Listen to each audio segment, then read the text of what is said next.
Schneider. Und ich könnte jetzt endlich auch meine E-Gitarre auspacken und einfach mal ein bisschen. Kannst du spielen? Ja, am Rad.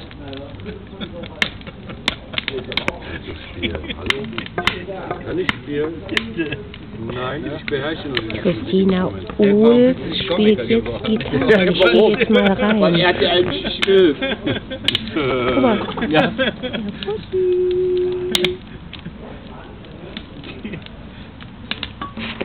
Aber wenn der aber so, die kommt doch niemand gegessen.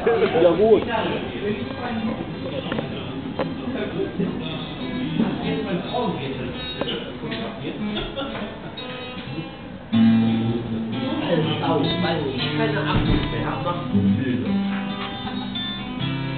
Ich habe einen Salat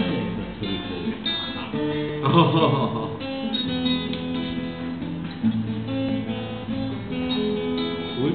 Schade, Wir wollen was singen. Doch, wir wollen singen. Also ich möchte singen. Willst du auch singen? Klar. Ja, also. Was singen wir denn?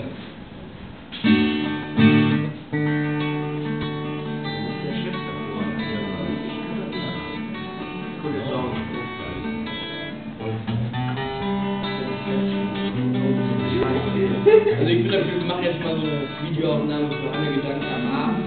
Hanne Gedanken am Abend. Hannes Gedanken am Abend. Gut gelernt, Gedanken. Können wir ja jetzt gar nicht mal so abbilden. Der Hannes ihre.